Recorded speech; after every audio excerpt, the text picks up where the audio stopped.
Jonathan Sherman here. Today we're going to go over a stock trade I did in a company called Numerex, which at the time was a pioneer in the Internet of Things. Later on, they were acquired by Sierra Wireless after I did the trade. And then subsequent to that, Sierra Wireless was purchased by a company called Semtech. So now the Numerex technology is housed under the Semtech company.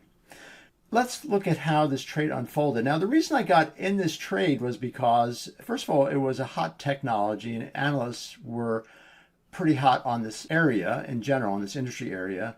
And this company was one of the major pioneers in the area. So those things combined, there was a lot of hype around this stock. Sales were really going kind of haywire. They're really doing well on a sales growth basis, and analysts were predicting a really good projections on this stock. So that's why I got involved in it. And the actual stock chart looked good. It looked like it was about to move higher. Institutions were acquiring shares, which were showing up on the price action in the stock chart. Okay, let's go over what unfolded in the trade. So this is the attachment for Form 4797, and it's from my tax return, and it shows a nice summary of the trade I did. So I ended up on the first day of 8/17, when I got involved in the stock, I bought 5,000 shares and ended up with a profit on this tranche of 3, 4, 5, 6, 7, about $7,500 profit on that initial purchase on the 17th. And then if you've seen any of the prior videos, I like to average up when things are working. So I bought some more shares here. Let's see, I think that's it on this page. Bought 3,000 shares on the 29th and made not much profit on that, right? And only made about $1,100 on that tranche that I added on the average up. Then I averaged up some more on the 6th. Typically what I do is when the stock pulls back to 10-day exponential moving average on these fast moving stocks, I'll average up and buy some more shares. So I bought some more shares on the 6th. This was a total of 2,000 shares, and you can see that this was just a break even on that additional addition, so that didn't make any money at all. And then finally, I added my last bit on the average up on the 13th. I'd say I bought 1,000 here on the 13th and another 3,800, so it was 4,800 shares on the 14th. So I added some more on the 14th. And ended up giving back profits. Actually, ended up giving back about half the profits I had in the stock. So I went from having a $7,500 profit to maybe a $3,800 profit in the end, because my average ups, they didn't work out like I expected. And that's an important lesson. You got to stay open-minded. I was pretty excited about the stock at the time. Analysts were excited. It was a hot area. It had a lot of sizzle. Sales were doing really well. The stock chart looked good. I was very positive on it. Had as many as 15,000 shares at the peak when I was in this trade.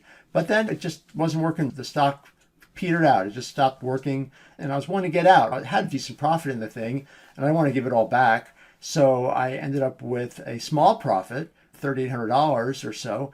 And after being up quite a bit more, you have to stay flexible. You have to stay open-minded. You don't get married to a position, right? You got to stay open-minded. Let's see how this looked in terms of the trade confirms.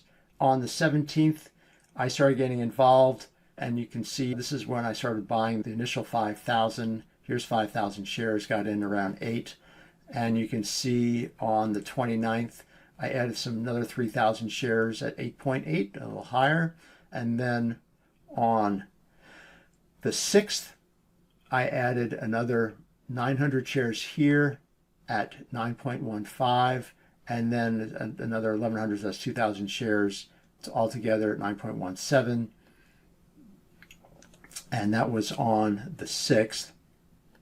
And then on the 13th, continued the averaging up, added 1,000 shares here at 9.5. And then on the 14th, added I think it was the final amount, add another 3,000 shares here and 800 shares here at 9.87 and then 10.18. And those didn't work out as well as I'd hoped. And then started closing the position and got out pretty quickly. Things weren't working like they were supposed to, and so started taking profits. You can see here at 922, sold 1,000 at 9.65. and then another 200, and then another 1,000, and then another 1,000 here, and then 1,200 at 9.15, 3,500 at 9.17, 1,000 at 9.6. So we just started unloading it, 4,400. You can see this was a big move, right? Earlier in the day, I sold this thing at 9.6 on the 22nd, and later in the day, it was falling quite rapidly on a percentage basis, sold 4,400 at 8.83, right? Obviously, the stock was not behaving like you'd expect for a stock going higher, because it wasn't going higher anymore. It was starting to go lower. So got out the remaining shares there, 500 shares. I may have had some more left.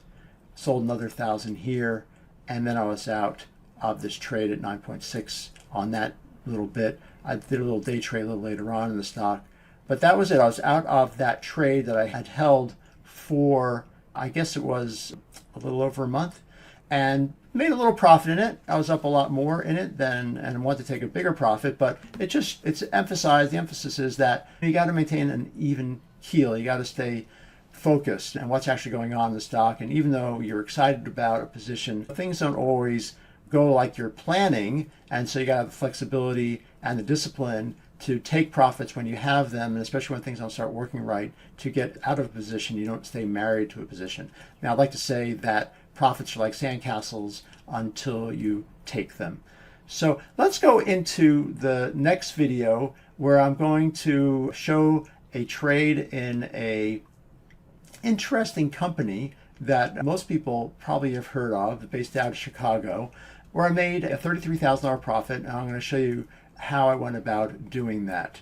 So let's go into the next video. Look forward to seeing you then.